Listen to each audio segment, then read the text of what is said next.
من الشیطان الرجیم بسم اللہ الرحمن الرحیم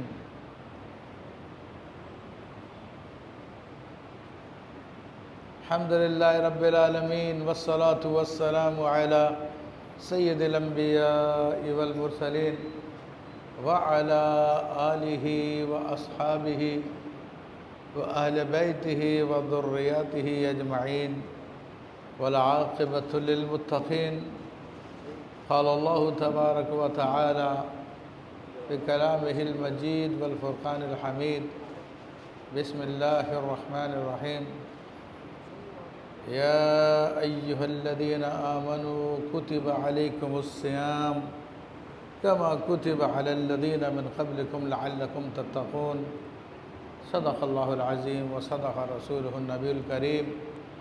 مولاي صل وسلم دائما ابدا على حبيبك خير الخلق كلهم. رب اشرح لي صدري ويسر لي امري واحلل عقدة من لساني يفقهوا قولي.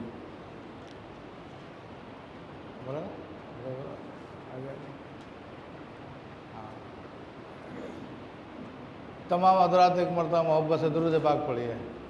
اللہم صلی علی سیدنا محمد عبدک رسولک النبی وعلی آلہ وصحبہ وسلم. آلہ وصحبہ وسلم. صلاۃ و سلام علیک یا سید یا رسول اللہ وعلی آلک واصحابک یا نور اللہ.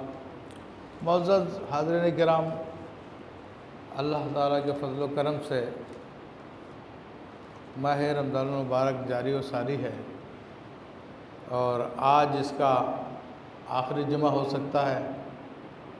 اسے جمعۃ الوداع بھی کہا جاتا ہے، اور لوگ اس کا اہتمام بھی کرتے ہیں.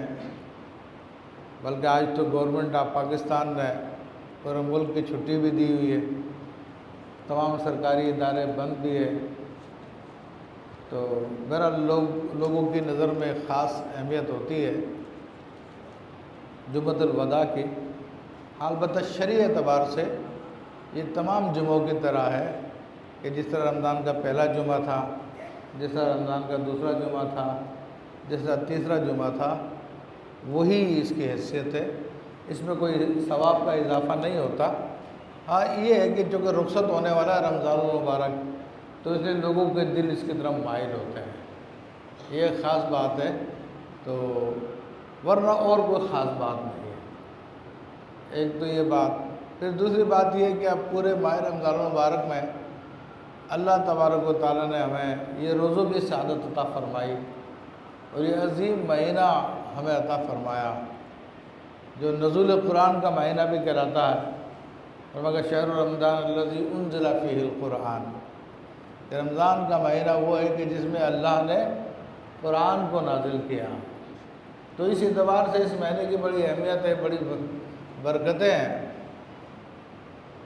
اب خاص جو روزوں کو اللہ تبارک و تعالیٰ نے رکھا ہے، تو میرے بھائیو یہ سمجھ لیجیے کہ ہماری یہ زندگی کو کامیاب کرنے کے لیے اللہ تبارک و تعالیٰ نے یہ مہینہ ہمیں عطا فرمایا. تو اکثر لوگ اس بات پہ غور نہیں کرتے، فکر نہیں کرتے کہ رمضان میں بھوکا کیوں رکھا جاتا ہے، اس کی کیا وجہ ہے. تو اس حوالے سے پہلے تو اس حقیقت کو جان لیجئے کہ انسان دو چیزوں کا مجموعہ ہے. ایک تو اس کی روح ہے، اور دوسرا اس کا نفس ہے. دو چیزوں کا مجموعہ انسان، ایک روح اور ایک نفس ہے. تو زیادہ تر لوگوں کی توجہ نہیں ہوتی ہے روح کی جانب. اور نفس سے کیا مراد ہے سمجھانے کے لیے عام طور پہ کہتے ہیں کہ آپ کا جسم سے مراد نفس ہے. لیکن ہوتا کیا ہے کہ اللہ تبارک و تعالیٰ نے اس جسم کے اندر ایک روح پیدا کی ہے جس کو روح حیوانی کہتے ہیں. حکمہ کہتے ہیں روح حیوانی، جو ہر جانور میں ہوتی ہے. تو اسی طرح ہماری باڈی میں بھی ایک روح ہے. جب یہ روح حیوانی اور ہماری اس روح سے ملتی ہے جو اللہ تبارک و تعالیٰ نے خصوصی طور پہ انسان میں پیدا کی ہے۔ تو ان دونوں کے ملاپ سے ایک تیسری پوزیشن پیدا ہوتی ہے، تو اس کو کہتے ہیں نفس۔ اور سارے کے سارے احوال جو بیان کیے گئے ہیں وہ نفس کے ہی بیان کیے گئے ہیں۔ اسی وجہ سے اب کیا ہے کہ وہ جو نفس ہے وہ سمجھ لیجیے کہ اللہ کی یاد سے غافل ہے، اور نفس کی جو فطرت ہے وہ ظلمت تاریکی ہے، وہ ہمیشہ برائی کا مشورہ دینے والا ہے۔ تو اسی لیے قرآن مجید فرقان حمید میں سیدنا یوسف علیہ السلام کا قول بیان کیا گیا، وَمَا أُبَرِّئُ نَفْسِي إِنَّ النَّفْسَ لَأَمَّارَةٌ بِالسُّوءِ، کہ میں اپنے نفس سے بے پرواہ نہیں ہوں، بے شک نفس ہمیشہ برائی کا مشورہ دیتا ہے۔ تو یہ اللہ کے یوسف علیہ السلام اللہ تعالیٰ کے نبی ہیں اور وہ معصوم ہیں، ان کے والد بھی معصوم تھے، پھر ان کے والد بھی معصوم تھے، پھر ان کے والد بھی معصوم تھے، یعنی یوسف علیہ السلام کے والد بھی نبی حضرت اسحاق علیہ السلام، حضرت یعقوب علیہ السلام، یعقوب علیہ السلام کے والد بھی نبی یعنی اسحاق علیہ السلام، پھر ان کے والد بھی نبی یعنی ابراہیم علیہ السلام۔ تو آپ کو کہا جاتا ہے کہ معصوم ابن معصوم ابن معصوم ابن معصوم، تو وہ جو گناہوں سے پاک ہے وہ کہہ رہے ہیں کہ میں یہ اپنے نفس کے بارے میں بے پرواہ نہیں ہوں، نفس تو ہمیشہ برائی کا مشورہ دیتا ہے، ان النفس لامارۃ بالسوء، کہ یہ ہمیشہ برائی کا مشورہ دیتا ہے۔ تو عزیزان محترم اس کی فطرت ہی برائی ہے، بس اس کو کنٹرول کیا جا سکتا ہے، کنٹرول کر لو گے تو آپ اس کی برائی سے اس کے شر سے بچ جاؤ گے، اور آپ نے اس کو کنٹرول نہیں کیا تو پھر یہ آپ کو ہلاک کر دے گا، یہ آپ کو تباہ کر دے گا، برباد کر دے گا۔ یہاں تک ہوتا ہے کہ انسان جو ہے اس کو خدا بنا لیتا ہے اپنا۔ افرائیت من اتخذ الہہ ہواہ، کیا تم نے اس شخص کو نہیں دیکھا کہ جس نے اپنی خواہش کو اپنا خدا بنا لیا ہے؟ تو خواہش کو کوئی سامنے رکھ کے سجدے نہیں کرتا، لیکن اس کی پیروی کی جاتی ہے جائز ناجائز معاملات میں، حلال حرام کی پرواہ کیے بغیر۔ تو بس دل چاہ رہا یہ کر لوں، بس میں دل چاہ رہا یہ کر لوں، اور دل چاہتا کر لیا، اپنا مفاد دیکھ کے کچھ کر لیا۔ تو اللہ تعالیٰ نے اس کیفیت کو اس کو عبادت قرار دیا ہے۔ اصل بندہ مومن نفس بھی نہیں دیکھتا، اپنے رب کی دیکھتا ہے۔ تو میرا نفس انسان کو اس مقام پہ لے آتا ہے کہ انسان کو شدید گمراہی میں لے جاتا ہے اور اس کو ہلاکتوں میں ڈال دیتا ہے، اور اس کو احساس بھی نہیں ہونے دیتا۔ تو اب نفس کو کنٹرول کیسے کیا جائے؟ میرے بھائی نفس کا معاملہ یہ ہے کہ یہ بڑی مشکل سے کنٹرول میں آتا ہے، اور اس کو دنیاوی سزاؤں سے آپ اس کو کنٹرول میں نہیں لا سکتے۔ کتنے واقعات ہیں، جیسے ایک مثال میں ایک حدیث کا واقعہ بیان کرتا ہوں کہ رسول اللہ صلی اللہ علیہ وسلم کی ظاہری حیات طیبہ میں ایک یہودی ہے کہ یہودیہ سے محبت کرتا تھا، یہاں تک کہ ان دونوں نے گناہ کیا۔ تو اللہ کے نبی سے فیصلہ کرانے کے لیے آ گئے۔ یہودیوں کو تو پتہ تھا کہ فیصلہ کیا ہے، تو لیکن وہ سمجھے کہ شاید رسول اللہ صلی اللہ علیہ وسلم کو نہیں پتہ کیا فیصلہ کرنا ہے، کیونکہ ان کے مذہب میں یہ تھا کہ جو زنا کرے اس کو سنسار کیا جائے، اتنے پتھر مارے جائے کہ وہ مر جائے۔ تو وہ امیر آدمی تھا یہودیوں کا، تو انہوں نے کہا کہ چلو اس نبی سے فیصلہ کروا لیتے ہیں تاکہ اس کی جان بچ جائے کہ اپنا بندہ ہے، پیسے والا بندہ ہے۔ تو یہودیوں کو پرانی عادت ہے کہ پیسے والوں کے لیے قانون کے اندر رخصت نکال دیتے ہیں، لیکن جب اللہ کے نبی صلی اللہ علیہ وسلم کی خدمت میں لے کے آئے تو آپ نے فرمایا جو تورات کا فیصلہ وہی ہوگا۔ اور تورات جب منگائی اس کو پڑھنے لگے تو وہ ایک یہودی نے اس پہ ہاتھ رکھ دیا آیت پہ، اور دوسری آگے سے آیت پڑھی تاکہ جو رجم کا حکم ہے، تو حضرت عبداللہ ابن سلام رضی اللہ تعالیٰ موجود تھے، حضور کو تو پتہ ہی تھا، لیکن صحابی نے کہا بھئی ہاتھ ہٹا یہاں سے تم، کہ وہ بھی پہلے یہودی تھے، ان کو بھی پتہ تھا کہ اس میں کیا آیت ہے. تو پھر وہ بتایا کہ بھائی یہ ان کے لیے رجم کی سزا ہے. میرا ان کے رجم کی سزا ہوئی، لیکن میں نفس کی بات بتا رہا ہوں میں، کیونکہ وہ نفسانی محبت تھی نا. تو حدیث شریف میں آتا ہے کہ جب ان کو اوپر سے گاڑی میں رکھ کے پتھر مارنے لگے ان کو، تو وہ جو یہودی مرد تھا وہ اس یہودیہ کو نیچے لٹا کے اس کے اوپر لیٹ گیا کہ بھئی پتھر مجھے لگے اس کو نہ لگے. تو اب نفس ایسی چیز ہوتی ہے کہ اتنی سخت سزا میں بھی اپنی ہمت سے باز نہیں آ رہا وہ، اور اکڑ گیا وہ کہ بس. تو نفس کا معاملہ یہ ہوتا ہے کہ یہ نفس بہت ہی سخت چیز ہے اور اس کو کنٹرول کرنے کی بہت ضرورت ہے، ورنہ یہ کسی کی نہیں سنتا، کسی کی نہیں مانتا. حضرت یحییٰ بن معاذ رضی اللہ تعالیٰ عنہ فرماتے ہیں کہ اگر تو اپنے نفس کو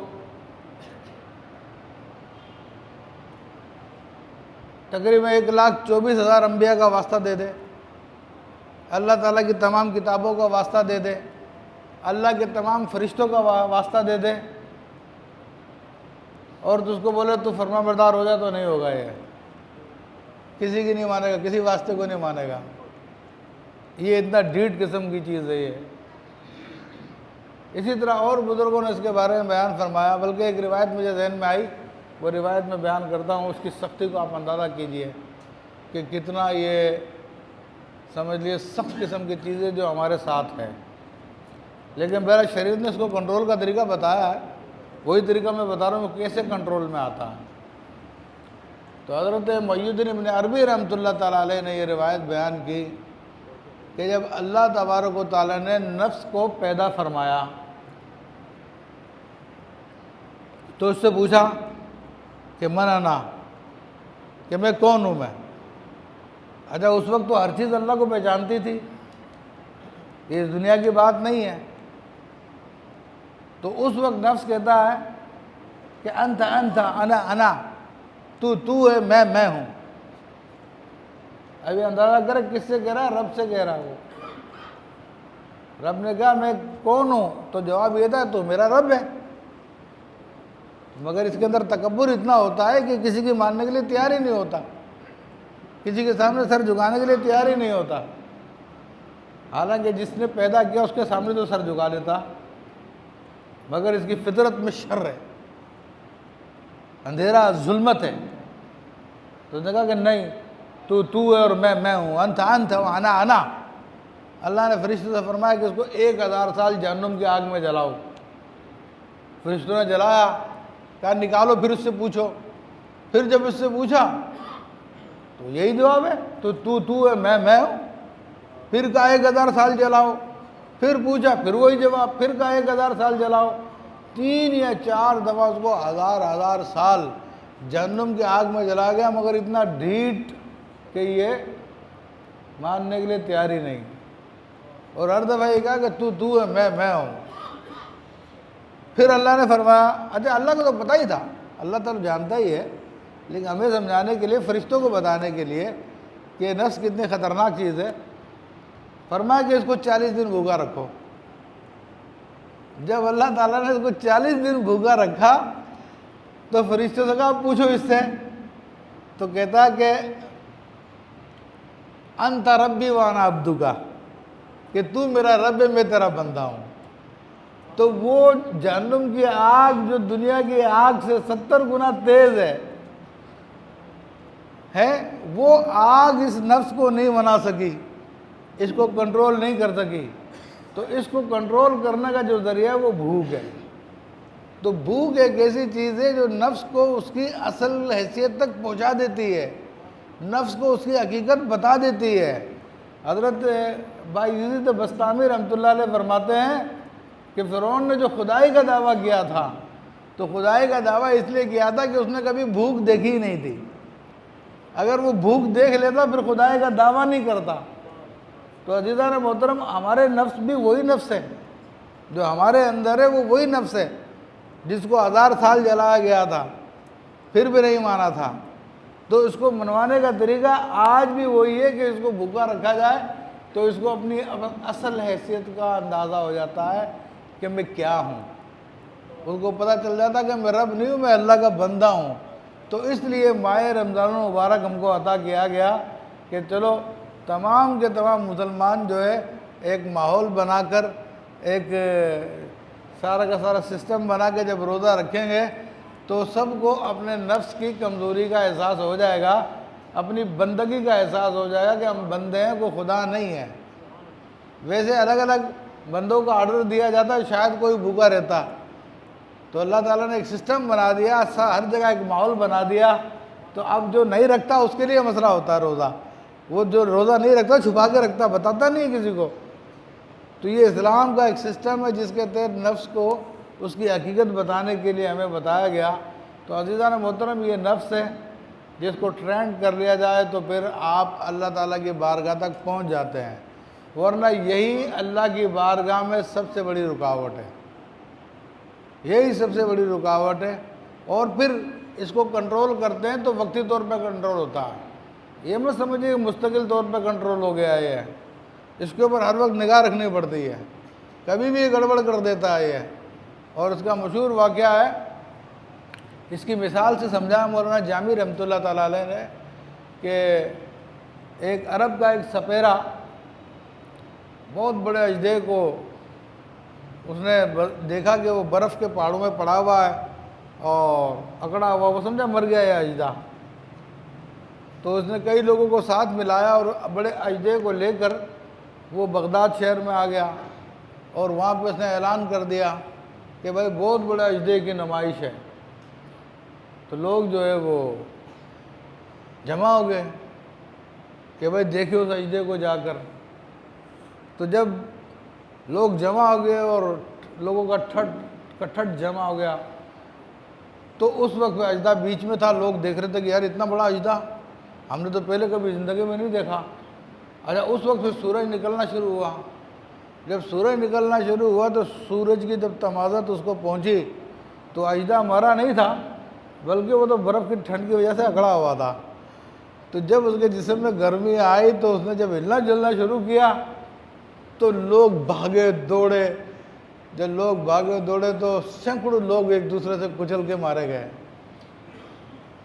تو کہا کہ یہی مثال نفس کی ہوتی ہے کہ نفس کو کنٹرول کرنے سے وقتی طور پہ کنٹرول ہو جاتا ہے، لیکن جب اس کو موقع ملتا ہے تو پھر یہ بہت کچھ چیزوں کو تباہ کر دیتا ہے۔ تو اس لیے ہمیشہ اس پہ نظر رکھیں۔ اس لیے اللہ کے نبی نے فرمایا کہ میں اپنے نفس سے بری نہیں ہوں، نفس تو ہمیشہ برائی کا مشورہ دیتا ہے۔ تو عزیزان محترم، یہ ہمارا ماہ رمضان المبارک ہے کہ اللہ نے ہم کو یہ عظیم نعمت عطا فرمائی کہ الحمدللہ رب العالمین کہ ہم لوگ اس ماہ میں روزہ رکھتے ہیں اور اپنے نفس کی حقیقت سے واقف ہوتے ہیں۔ اور بھوکا رہنے سے انسان کے دیکھیں دل کی صفائی ہوتی ہے، دل میں نور پیدا ہوتا ہے اور اللہ تبارک و تعالیٰ کے قرب کا وہ احساس کرتا ہے۔ اگر انسان کو بھوکا نہ رکھا جائے، یہ نفس کو بھوکا نہ رکھا جائے، تو یہ ہمیشہ سرکشی میں مبتلا رہتا ہے، تکبر میں رہتا ہے۔ تو عام طور پہ ہمارے یہاں پہ محاورہ بھی ہے کہ بھائی یہ پیٹ بھرے کی جو ہے نا یہ حرکت ہے، یہ اس کا پیٹ بھرا ہوا نا تو اس لیے کچھ اس کو سمجھ میں نہیں آتا، کچھ غور فکر ہی نہیں کرنے کے لیے تیار ہے۔ ساری دنیا ایک کام کر رہی ہے لیکن چونکہ اس کا پیٹ بھرا ہوا ہے تو کسی بات کو ماننے کے لیے تیار نہیں ہے۔ ہاں میں دیکھ لوں گا، ہاں میں کر لوں گا، مجھے پتا سب کچھ، لیکن یہ پیٹ اس کو چند دن اس کا خالی رکھا جائے تو اس کو اپنی حیثیت کا احساس ہوتا ہے انسان کو۔ تو ایک تو یہ کہ ماہ رمضان المبارک میں ہم کو یہ پریکٹس کرائی گئی ہے اور اس پریکٹس کو پورا سال برقرار رکھنا ہے تاکہ ہم لوگ جو متقی بن سکیں، ہم لوگ تقوی والے بن سکیں اور کامیابیاں حاصل کر سکیں۔ پھر دوسری بات یہ ہے کہ جو کہ آخری ممکن ہے یہ آخری جمعہ ہو، یہاں پہ عام طور پہ پہلے تو کافی پرچے تقسیم ہوتے تھے، لوگوں کو پرچے تقسیم کرتے تھے کہ بھئی رمضان کے آخری جمعے میں 4 رکعت پڑھ لیں آپ تو ساری زندگی کی نمازیں قضا ہو جائے گی۔ تو وہ تو میرا الحمدللہ علماء نے اس کو حقیقت بیان کر کے اس کہانی کو ذرا کمزور کر دیا۔ تو اس دفعہ تو مجھے کچھ پرچے ورچوں کے بارے میں سننے کو نہیں ملا، ہاں نہیں چلے، میسیج بھی نہیں چلے، ورنہ عام طور پہ جو لوگ میسیج چلاتے ہیں کہ 4 رکعت پڑھ لیجئے آپ کی ساری عمر کی جو ہے قضائے عمری ادا ہو جائے گی اور یہ ہو جائے گا وہ ہو جائے گا۔ دیکھو اس کا جب ریفرنس مانگا جائے کہ ریفرنس کیا ہے اس کا، تو ریفرنس اس کا کوئی حدیث کی کتاب نہیں ہے۔ بعض صوفیہ کرام کے اقوال ہیں، تو صوفیہ کرام کے اقوال کو ہم رسول اللہ صلی اللہ علیہ وسلم کی حدیث کی حیثیت نہیں دے سکتے، کیونکہ گناہوں کا معاف ہونا یا آخرت میں کیا ہوگا اس کا تعلق وحی الہی سے ہے۔ تو جب تک کسی معاملے میں اللہ تعالیٰ کی وحی نہ ہو تب تک اس کے بارے میں ہم اپنی زبان سے کوئی کلام نہیں نکال سکتے ہیں۔ تو اولیاء کرام باوجود یہ کہ وہ بڑے مراتب پہ فائز ہوتے ہیں، اللہ تبارک و تعالیٰ کا ان کو قرب حاصل ہوتا ہے، ان کو الہام بھی کیے جاتے ہیں، مگر وہ الہام ان کی ذات کی حد تک ہوتے ہیں، ان کا وہ الہام دیگر لوگوں پہ حجت نہیں بنے گا۔ یہ بھی ایک اصول رکھ لیں اپنے ذہن میں کہ اولیاء کرام کو جو الہام بھی ہوتے ہیں تو وہ دیگر لوگوں پہ حجت نہیں ہے، ہم پہ حجت کیا ہے؟ قرآن اور حدیث ہے۔ کیونکہ اگر ہم نے اولیاء کرام کے فرامین کو حجت بنا دیا تو اب تو ہر مرید اپنے شیخ کا فرمان لے کے آ جائے گا، جی میرے پیر صاحب نے یہ فرمایا، وہ کہے جی میرے پیر صاحب نے تو یہ فرمایا، تو سامنے والا بولا جی میرے پیر صاحب تو یہ کہتے ہیں۔ تو ہم کہتے ہیں کہ اس معاملے کے اندر، شریعت کے معاملے کے اندر اپنے پیروں کو اپنی جگہ پہ رکھو۔ جو پیروں کا پیر ہے، جس کی خیرات پوری کائنات کھا رہی ہے، یعنی سرکار دو عالم صلی اللہ تعالیٰ علیہ وسلم کی ذات مبارکہ یہاں پر انہی کی چلے گی۔ تو انہوں نے جو فرمایا ان کو دیکھیں گے ہم، انہوں نے کیا فرمایا، انہوں نے جو فرمایا اس کو لیں گے، اور جس کی بات اس کے موافق ہے اس کو لے لیں گے۔ ہر ایک کی یہاں پر نہیں چلتی، ورنہ دین مذاق بن جائے گا۔ کیونکہ قرآن میں اللہ تبارک و تعالیٰ نے صرف آقا علیہ الصلوۃ والسلام کا طریقہ ہے جس کے اوپر اسٹیمپ کی ہے، جس کو اتھینٹک بنایا ہے، اور فرمایا قل ان کنتم تحبون اللہ فاتبعونی، اے حبیب صلی اللہ علیہ وسلم آپ ان لوگوں سے فرما دیجئے کہ اگر تم اللہ سے محبت کے دعوے دار ہو تو پھر نبی علیہ الصلوۃ والسلام کی پیروی کرو۔ اس پیروی کا کیا نتیجہ نکلے گا؟ یحببکم اللہ۔ ابھی تو تم نیک اعمال کر اللہ کے محبین بن رہے ہیں، اللہ تعالیٰ سے محبت کرنے والے بن رہے ہیں۔ دیکھو دو درجے ہیں، ایک درجہ محبت کرنے والے کا، اور ایک وہ درجہ ہے جو محبوب کا درجہ ہے، جس سے اللہ محبت کرتا ہے۔ تو گزشتہ جمعے بھی میں نے آپ سے کہا تھا کہ اللہ کی محبت کے دروازے بند نہیں ہیں، وہ آج بھی کھلے ہوئے ہیں۔ جو بھی اللہ کا بندہ آج بھی کوشش کرے گا وہ محبوب الہی بن سکتا ہے، یہ راستہ بند نہیں ہے۔ ہاں جو مشہور ہمارے بزرگ ہیں ان کو اللہ نے جو مقام عطا فرمایا وہ بلند مقام ہے، اور اللہ ان کے مقاموں کو جانتا ہے، مگر آج بھی کوئی بھی مسلمان کوشش کرے تو وہ اللہ کا محبوب بن سکتا ہے، کیونکہ قرآن باقی ہے، قرآن کی تعلیمات بھی باقی ہے، اس کی ہدایت بھی باقی ہے۔ تو اب یہاں پر یہ بتایا جا رہا ہے اس آیت طیبہ میں کہ دیکھو جو ایک تو محبت کرنے والا، لیکن محبت کرنے والا عاشق ہے، اس کا درجہ کم ہے، اور ایک خود معشوق ہے، ایک خود محبوب ہے، تو محبوب کا درجہ بہت بڑا ہوتا ہے۔ یعنی یوں سمجھ لیجئے کہ ایک بندہ وہ جو خدا کو چاہتا، خدا سے محبت کرتا ہے، تو اس کو کہتے ہیں عاشق یا محب، اور ایک وہ بندہ کہ جس سے خدا خود محبت کرتا ہے۔ تو اب دونوں کے درجے میں کتنا فرق ہے؟ جس سے خدا محبت کرتا ہے وہ محبوب کہلاتا ہے، تو اس کا درجہ بہت بلند ہے۔ اور نبی علیہ الصلوۃ والسلام کا طریقہ وہ طریقہ ہے کہ اللہ تعالیٰ فرماتا ہے کہ اگر تم میرے حبیب صلی اللہ علیہ وسلم کی پیروی کرو گے تو یحببکم اللہ، میں تمہیں اپنا محب نہیں، عاشق نہیں، بلکہ تمہیں اپنا محبوب بنا لوں گا، تم مقام محبوبیت میں آ جاؤ گے۔ سمجھ رہے ہیں؟ تو اللہ تعالیٰ نے یہ راستے کھلے رکھے ہوئے ہیں، آج بھی کھلے رکھے ہوئے ہیں۔ تو اصل طریقہ رسول اللہ صلی اللہ علیہ وسلم کا طریقہ ہے، اور اصل وظائف بھی رسول اللہ صلی اللہ علیہ وسلم کے وظائف ہیں۔ دیکھو آج کل چونکہ بہت سارے معاملات خراب ہو چکے ہیں، اور رسول اللہ صلی اللہ علیہ وسلم کی جو اصل تعلیمات ان کو چھوڑا جا رہا ہے، اور لوگوں کو نئی بات بڑی پسند آتی ہے۔ کوئی بھی نئی بات آگے بولے ہاں یار بات تو اس نے بیان کی ہے، تو اس لیے بیچارے بہت سارے جو ہے نا وائزین جو علماء نہیں ہیں وہ نئی نئی باتیں لے کے آتے رہتے ہیں مارکیٹ کے اندر، تو ان سے لوگوں کی توجہ ہو جاتی ہے اس کی طرف، لوگ کہتے ہیں یار یہ بات لے کر آیا نا۔ تو عربی میں ایک محاورہ کلو جدید لذیذ، تو جو چیز بھی نئی ہوتی ہے نا لوگوں کو بڑی مزیدار لگتی ہے، تو وہ اسی مزیدار اسی نفسیات کو لے کر لوگوں کو اپنی طرف متوجہ کرتے ہیں، تو تاکہ لوگ ان کے ارد گرد جمع ہو جائے۔ اور ان کا مقصد کیا ہوتا ہے؟ حب ریاست، کہ لوگوں کے اندر میری واہ واہ ہو جائے، لوگ بولیں گے ہاں یار عالم تو یہ ہے بس، دیکھو وہ بات بتائی جو کسی نے نہیں بتائی، یہ بڑا علم والا آدمی ہے، تو لوگ پھر یہ باتیں کرنے لگ جاتے تو اس کی مراد پوری ہو جاتی ہے، کیونکہ یا تو اس کو شہرت کی خواہش ہوتی ہے، یا اس کو مال کی خواہش ہوتی ہے، یا اس بات کی خواہش ہوتی ہے کہ لوگ جو ہے میرے جھنڈے تلے آ جائیں اور میرے پاس ایک بڑا جتھا جمع ہو جائے، تو یہ سب دنیا داری ہے، ٹھیک ہے نا۔ مومن کا کام کیا؟ وما علینا الا البلاغ المبین، ہمارا کام تو صرف پہنچا دینا ہے، لوگ آپ کے گرد جمع ہو یا نہ ہو، لوگ آپ کی ستائش کریں یا نہ کریں، لوگ آپ کی مدح کریں یا نہ کریں، آپ کا کام ہے اللہ اور اس کے رسول کی بات کو پہنچا دینا۔ آپ نے وہ پہنچا دی تو ہم نے فرض ادا کر لیا اور آپ کامیاب ہو گئے ہیں۔ تو عزیزان محترم، اس میں دیکھ لیے کہ حقیقی کامیابی رسول اللہ صلی اللہ علیہ وسلم کے طریقوں میں ہے۔ اور آج کل چونکہ یوٹیوب کا دور ہے، سوشل میڈیا کا دور ہے، تو ہم بھی یوٹیوب دیکھتے ہیں، تو بعض اوقات وظیفہ لکھا تھا کہ ایک ایسا وظیفہ کہ ایک رات میں آپ کروڑ پتی بن جائیں گے۔ کوئی دوسرے نے پھر اپنی دکان کھولی ہے، وہ کہتا ایسا وظیفہ بس ایک مرتبہ دیکھ لو وارے نیارے ہو جائیں گے۔ پھر تیسرا وظیفہ نظر آئے گا، جناب یہ ایسا وظیفہ ہے کہ آپ کا کاروبار سب سے آگے بڑھ جائے گا۔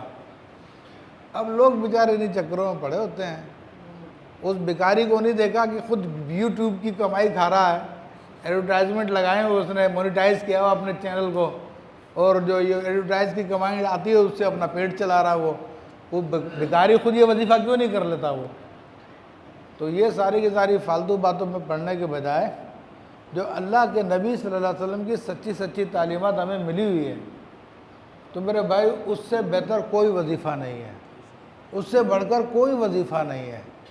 آج ہم لوگوں کی قسمہ پرسی یا کمزوریوں کی وجہ یا بیماریوں کی وجہ یا مالی کمزوریوں کی وجہ یا روحانی طور پہ انحطاط کی وجہ کیا ہے کہ ہم نے حضور صلی اللہ علیہ وسلم کے وظائف کو چھوڑ دیا۔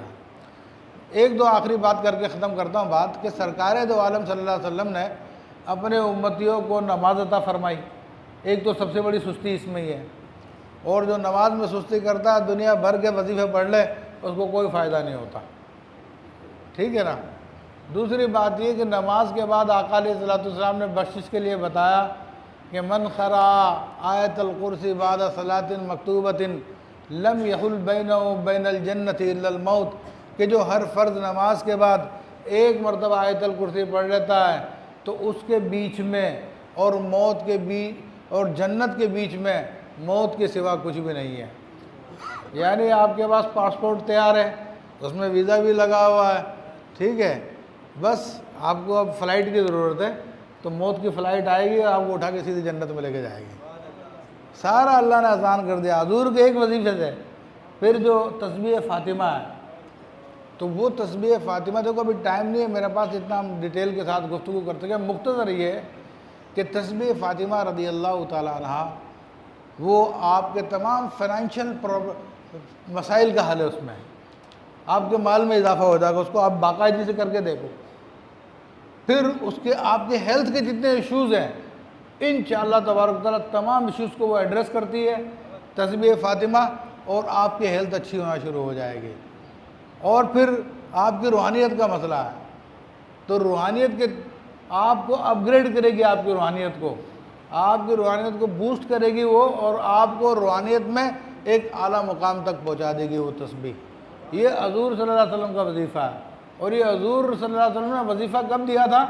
جب آپ کی دختر نیک اختر سیدہ کائنات سیدہ فاطمہ الزہرا رضی اللہ تعالیٰ عنہا نے عرض کی تھی، ابا جان میں گھر کا کام کاج کر کے تھک جاتی ہوں، میں ساری چکی بھی میں چلاتی ہوں، پانی میں بھر کے لے کے آتی ہوں، بچے میں پالتی ہوں، جانوروں کو دانا پانی دینا سارے کے سارے کام کرتی ہوں، مجھے کوئی خادم دے دے بیت المال میں جو آیا ہوا ہے۔ تو رسول اللہ صلی اللہ علیہ وسلم نے فرمایا کہ بیٹی میں تجھے اس سے اچھی چیز دیتا ہوں، ٹھیک ہے؟ تو آقا علیہ السلام نے پھر اپنی بیٹی کو یہ چیز عطا فرمائی۔ تو اگر اس سے بہتر کوئی چیز ہوتی تو رسول اللہ صلی اللہ علیہ وسلم وہ عطا فرما دیتے۔ تو یہ خاتون جنت کا صدقہ ہے جو پوری امت کو مل گیا ہے، تو اس کا خیال کریں، اس کو اپنائیں، تو انشاءاللہ آپ کے سارے معاملات حل ہو جائیں گے۔ اللہ تبارک و تعالیٰ سے ہم دعا کرتے ہیں کہ اللہ تبارک و تعالیٰ حبیب علیہ السلام کے تو پھر ہمیں آقا علیہ السلام کی سنتوں پہ عمل کرنے کی توفیق عطا فرمائے، ہر قسم کی گمراہی سے محفوظ فرمائے، آمین بجاہ النبی الامین۔